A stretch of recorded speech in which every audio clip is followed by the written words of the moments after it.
You know, it's funny, I filmed this Chrysler a couple of years ago leaving this show, and it's amazing. And it's funny because it's fitting that it's next to this 66 Monaco that I just did a video of. And it's just an amazing automobile. I mean, again, they were not the highest quality Chryslers, unfortunately, in these years, 69, 70 and up. But still, I mean, the styling, what's known as the fuselage styling, it was uncomparable. There was no other cars with that kind of a styling, you know, and the hidden headlights. It's just really a nice package. You got, what is it, a 440 TNT? Look at that, just fantastic condition. You know, there's actually a guy selling a car similar to this right now in Kijiji, I think. I think it was a Newport, and the guy was asking like oh my god, I think like 16,000 to 20,000 or something. And I mean, look at that mount, you know. That's what and again, you know, not that I want to show you guys out of disrespect, I don't want to do that because not everybody's photogenic, but you see guys like, look at this 66 Dodge, which is 3 years older than this Chrysler. But you know, that's Chrysler for you. They always had this kind of a out of the box, thinking outside the box kind of styling.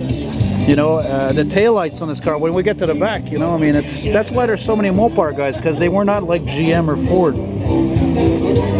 You know, Christ, even the engine didn't sound necessarily like a Ford or GM engine, you know.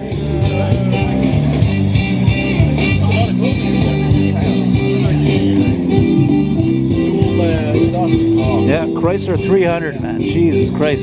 I almost forgot it was a 300. I've seen so many Newports and New Yorkers. The 300 is always rare, you know. Dual exhaust. Horsepower, I don't know, 350 probably.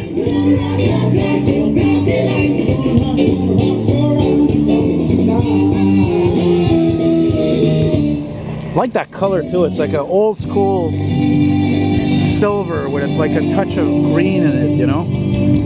This is a typical Chrysler styling right here too. The rear window, how of course on the Charger and all these cars, that some models even had more of a concave design. I'm not sure how to call it, you know. What a beautiful automobile. Yeah, I hesitated filming it because I thought I'd filmed it before, because I did film it leaving a show once here, but I never filmed it up close because I think the guy was leaving. I think I never had the timing to actually make a really nice video of it, you know. But yeah, this car for sure would go for 20,000 easy. I think even more than that, actually. There's your hidden wipers there.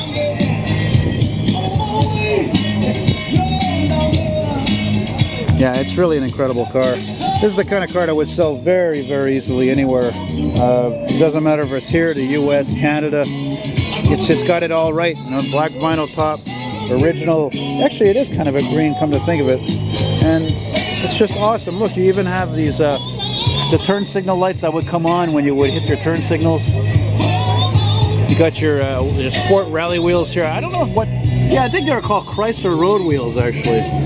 That's extra cost items, you know. Matter of fact, I'm not even sure if that was standard on the 300. And I wish my eyesight was good enough also to know what actually the mileage on this car is, you know. Hey, did you talk to the owner of this car, man? Yes, what did he tell? Did he tell you the mileage of it by any chance?